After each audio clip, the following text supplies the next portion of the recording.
রহস্যময় আবাবিল পাখির নাম শোনেননি এমন মানুষ নেই বললেই চলে। প্রচলিত আছে যে ছোট্ট এই পাখি মানুষের আত্মা বহন করে। পবিত্র এই পাখির নাম যেমন রয়েছে কোরআন হাদিসে, তেমনি গ্রিক রোমানদের বিভিন্ন গ্রন্থেও এই পাখির উল্লেখ রয়েছে। অনেকে আবার দাবি করেন রহস্যময়ী আবাবিল পানির নিচে ঘুমায় আর শীতের সময় চাঁদে চলে যায়।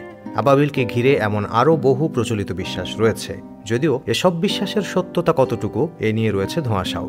চলুন তাহলে জেনে নেওয়া যাক, সত্যি কি আবাবিল পানির নিচে ঘুমায় আর চাঁদের দেশে যায়, নাকি এটি স্রেফ মন গড়া গল্প। দৈত্যাকার সব হাতি নিয়ে কাবাঘর ধ্বংস করতে আসা আব্রাহার বাহিনীর ভয়াবহ পরিণতির কথা আমাদের প্রায় সবারই জানা। এক ঝাঁক পাখি এসে মাটিতে মিশিয়ে দিয়েছিল আব্রাহার সৈন্য ও তার হস্তি বাহিনী। ইতিহাসের পাতায় এই পাখি পরিচিত আবাবিল নামে। এককালে ধারণা করা হতো আবাবিল পাখি আত্মা বহন করে, আর তাই ছেলে হারানো শোকার্ত মায়েরা পাখিটিকে পবিত্র মনে করত। খ্রিস্টানরা এখনও পাখিটিকে আত্মত্যাগ, পুনর্জন্ম এবং নতুন সূচনার প্রতীক মনে করে। ইংল্যান্ডের শ্রমজীবী মানুষের প্রতীক হিসেবে এই পাখির চিহ্ন ব্যবহার হতো। নাবিকদের জন্য আবাবিল পাখির ট্যাটু বিশেষ অর্থ বহন করত। সাধারণত কোনো নাবিক 5000 নটিক্যাল মাইলের বেশি ভ্রমণ করার পর তাদের অভিজ্ঞতার নিদর্শন হিসেবে এই ট্যাটু অঙ্কন করত। দূরের যাত্রায় নাবিকদের জন্য সৌভাগ্যের প্রতীক ছিল আবাবিল। রহস্যময় এই পাখিকে ঘিরে বহু কেচ্ছা কাহিনী প্রচলিত আছে। এমন এক প্রচলিত বিশ্বাস হচ্ছে, শীতকালে চাঁদে কাটায় আবাবিল পাখি আর ঘুমায় পানির তলদেশে। মূলত শীতকালে আবাবিলদের দেখা যায় না, কিন্তু সে সময় তারা কোথায় যায় এ বিষয়ে কারো কোনো ধারণা তখন ছিল না। আরেকটা বিষয় হচ্ছে, আবাবিল পানির নিচে ঘুমায়। খোঁজ নিয়ে দেখা গেছে আবাবিল পাখি জলভূমির কাছাকাছি থাকতে পছন্দ করে। বিষয়টিকে নিয়ে উপন্যাস বা গল্পে অনেক কিছুই লেখা হয়েছে।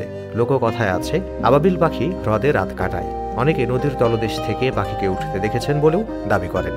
কেউ কেউ আবার জোর দিয়ে বলছেন, আমি নিশ্চিতভাবে বলতে পারি আবাবিল পুরো শীতকাল ঘুমিয়ে কাটায়, তবে তা নদীর তলদেশে। বহুল চর্চিত এই বিশ্বাসের প্রকৃত সত্যতা যাচাই করতে গিয়ে জানা গেছে, আবাবিল সাধারণভাবে জলাভূমির কাছাকাছি থাকতেই ভালোবাসে।